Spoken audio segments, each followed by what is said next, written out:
Hello everyone. तो आज एक बहुत ही इम्पोर्टेंट क्वेश्चन है और हमारा एग्ज़ाम भी है। अगर पॉसिबल हो तो हम ये कंप्लीट कर सकते हैं। ये बहुत इम्पोर्टेंट क्वेश्चन है, कभी एग्ज़ाम में आ जाता है 8 मार्क्स में। तो मल्टीप्लिकेशन ऑफ मैट्रिक्स, ये एरे का 2D एरे का क्वेश्चन है। 2D एरे में अगर हमें आता है तो मैं एज एन एग्जाम्पल भी 2D एरे में यूज़ कर सकते हैं कि व्हाट इज़ 2 डायमेंशन एरे। तो बेसिकली 2 डायमेंशन एरे क्या होता है, एक मैट्रिक्स होती है जो जैसे कि हमने कल पढ़ा था स्पार्स मैट्रिक्स वाले में नाइट में। तो ये एक मैट्रिक्स होती है जिसमें रो होती हैं मल्टीपल और मल्टीपल कॉलम होते हैं। 2D मैट्रिक्स बेसिकली एक से ज़्यादा रोज़ को हम 2D मैट्रिक्स बोल देते हैं जिसमें रो ज़्यादा हों। ऑलरेडी एरे में हमारे पास मल्टीपल कॉलम्स होते हैं, लेकिन जहाँ मल्टीपल रोज़ भी होती है वो 2D मैट्रिक्स कहलाते हैं या फिर 2D एरे कहलाता है। अब मल्टीप्लिकेशन ऑफ मैट्रिक्स में क्या होता है कि हमारे पास दो मैट्रिक्स होती हैं, उनका मल्टीप्लाई करना होता है। लेकिन मैट्रिक्स अगर हमारे पास या तो स्क्वायर में है और या तो रेक्टेंगल में है तो ही हम उसका मल्टीप्लाई कर सकते हैं, अदरवाइज नहीं कर सकते हैं।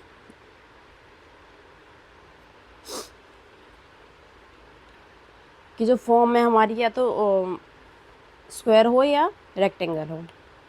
तो सबसे पहले हम बात करते हैं मैट्रिक्स की। ये मैट्रिक्स ए है, ये मैट्रिक्स बी है, इसको मुझे मल्टीप्लाई करना है दोनों मैट्रिक्स को। तो ये रो है ए मैट्रिक्स की और ये कॉलम है। सेम ये बी के लिए रो है और ये कॉलम है।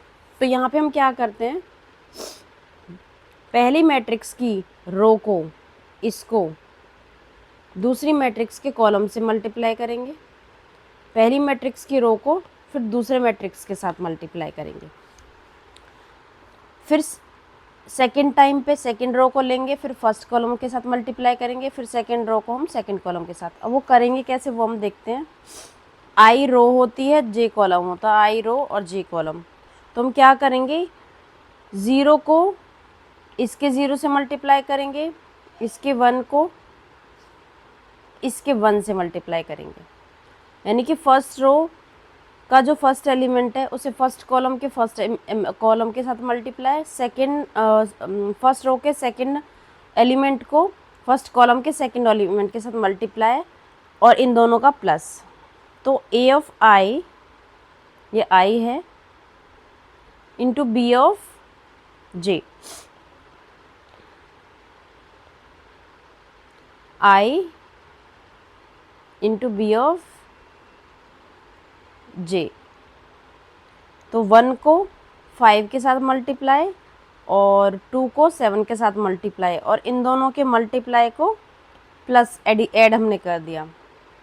फिर इसको सेकंड कॉलम के साथ मल्टीप्लाई, फिर 2 को 8 के साथ मल्टीप्लाई और इन दोनों के मल्टीप्लाई को हमने प्लस कर दिया। फिर सेकेंड रो में हम फर्स्ट एलिमेंट चूज़ करेंगे और फर्स्ट कॉलम का फर्स्ट एलिमेंट 3 इंटू 5, 4 इंटू 7, इन दोनों को हमने प्लस कर दिया। फिर 3 इंटू 6, 4 इंटू 8 और इन दोनों को प्लस कर दिया। इसके बाद जो आंसर आएगा वो आएगा 5 प्लस 14, ये हो गया 19 यहाँ पे, 7 प्लस 16,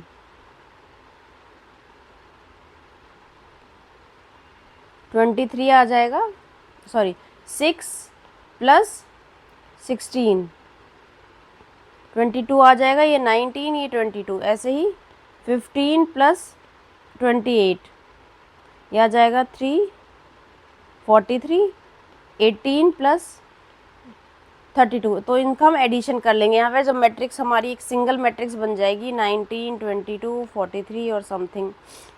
तो ये 2x2 की मैट्रिक्स बनी। अब 2x2 की कैसे बनी, जो मैट्रिक्स जो बनती है हमारी कैसे बनती है, जो नई मैट्रिक्स बनी है कि ये 2x2 की ही बनेगी। जो रो होगा फर्स्ट मैट्रिक्स का रो और सेकंड मैट्रिक्स का कॉलम।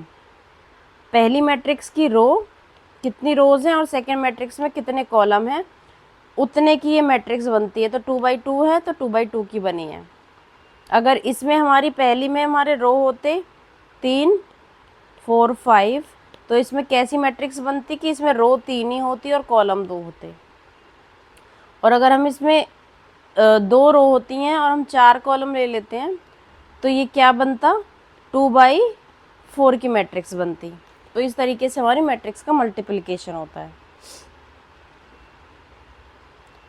अब इसका ऑर्डर कैसे होगा, अगर हमारा जो पहली की रो इनटू कॉलम है और दूसरी का रो इनटू कॉलम है, इसमें अगर हमारा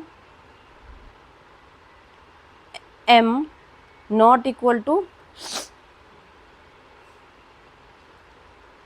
r है तो हमें मल्टीप्लाई नहीं, मतलब वो हमारी स्क्वायर नहीं है तो हम उसको मल्टीप्लाई नहीं कर सकते। पहले की रो, ये m होगा, पहले की रो दूसरे के कॉलम के इक्वल नहीं होती है। अब हम बात करते हैं मैट्रिक्स की, ये कैसे मल्टीप्लाई होगी। पहले एक मैट्रिक्स को एंटर करवाएंगे, एक मैट्रिक्स एंटर m, उसकी रो, पहले रो एंटर होती है फिर कॉलम एंटर होते हैं। तो 0 से या 1 से ले लेते हैं। 0 से चलाते हैं तो लेसर देन m चलता है, लेसर देन n चलता है। 1 से चलाते हैं तो इक्वल्स टू m चलता है। तो इक्वल्स टू का केस है, पहले हम रो एंटर कराएंगे फिर हम कॉलम एंटर कराएंगे, फिर a ऑफ i j, दोनों को हमने स्कैन कर दिया क्योंकि हम यूज़र के कीबोर्ड से एंटर करा रहे हैं, स्कैन करा दिया। b को भी हम कराएंगे, b की रो क्या थी, रो था r, कॉलम था p, तो 1 से r तक पहले रो एंटर कराएंगे फिर कॉलम के लिए लूप चलता है b ऑफ i j। ये i लिया, ये j लिया, यहाँ भी i था यहाँ भी j था, इसलिए यहाँ पे i j आ गया। तो 2 मैट्रिक्स हमने एंटर करा दी। अब तीसरी मैट्रिक्स में हम, मैट्रिक्स तो हमें लेनी है पहले से ही। अब मैट्रिक्स क्या होगी, पहली वाली a मैट्रिक्स का रो और b मैट्रिक्स का कॉलम। तो लूप कहाँ तक चलेगा, m और p तक, पहली वाली का रो और दूसरी वाली का कॉलम, सेकंड मैट्रिक्स का फर्स्ट मैट्रिक्स का रो होगा। 1 से लूप चलेगा m और p तक, और इनिशियली जो 2/2 की हमारी मैट्रिक्स बनी थी उसमें हम 0 पुट कराते हैं, तो यहाँ पे हमने 0 डाल दिया। अब मल्टीप्लाई कैसे करेंगे, मैट्रिक्स A की ये रो होती है और ये B की R इंटू पी, तो ये कॉलम होता है। तो 2/2 की मैट्रिक्स हमारी बनी, इन इसका रो इसका कॉलम। तो M और P से हम लूप चलाएंगे। अब एक तीसरा, क्योंकि हम C मैट्रिक्स बना रहे हैं, अब C का भी तो अपना होगा, तो जो C का अपना है वो है N साइज़। तो हम 0 से लेके N तक यहाँ लूप चलाएंगे। इसके अंदर ऑलरेडी जो C में है, हमारा C में क्या पड़ा होता है, हर लोकेशन पे 0 पड़ी हुई है, 0। तो ये मैट्रिक्स हम ले लेते हैं यहाँ से 1 2 3 4, 1 2 3 4,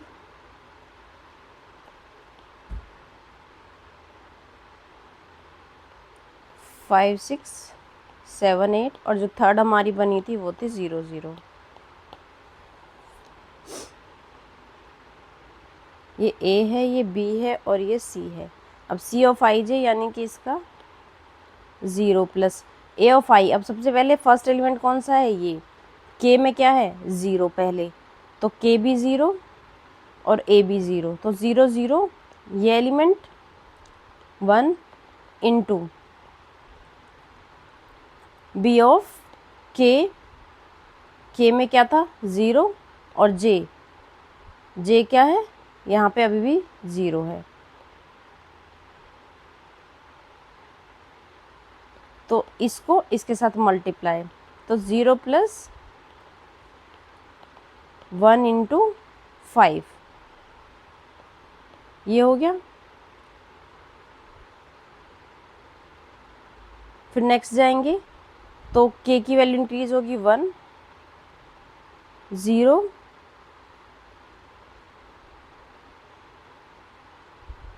0 रहेगा और 1 यानी कि 2 पे जाएंगे इंटू B ऑफ K में अब क्या आ गया 1, और J में क्या रहा, J में अभी 0 ही है। यहाँ पे सिर्फ अंदर वाला लूप पहले पूरा ख़त्म होता है जब बाहर वाले पे आते हैं, तो पहले ये लूप एग्जीक्यूट होगा।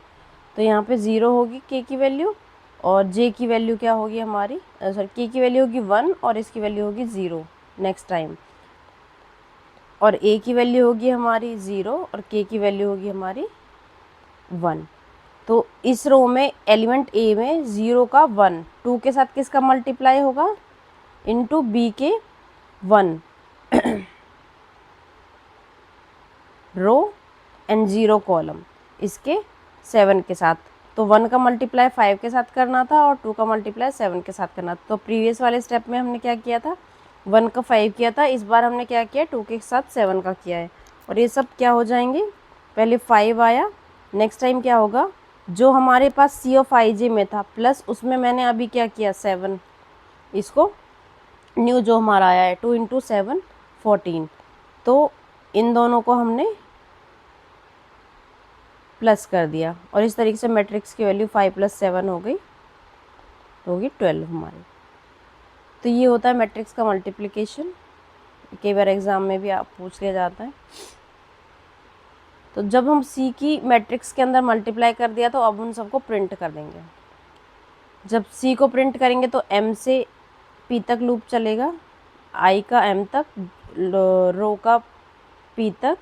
और अब वैसे एन हमारे पास ऑलरेडी आ गया है के लिए, तो हम सी के लिए एन का यूज़ कर सकते हैं और वहाँ पे ए ऑफ आई जे, ये ए के लिए है, ए हम प्रिंट कर रहे हैं, एम और एन तक लूप चलेगा, ए ऑफ आई जे को हम प्रिंट कर देंगे। बी के लिए हमारा आर और पी था हमारे पास, तो इन दोनों के लिए लूप चलेगा, तो बी को प्रिंट कर देंगे। सी के लिए हमारे पास एम और पी, फर्स्ट मैट्रिक्स का रो और सेकंड का कॉलम, और फिर हम सी ऑफ आई जे को प्रिंट कर देंगे यहाँ पर। तो ये था मैट्रिक्स का multiplication. Thank you so much.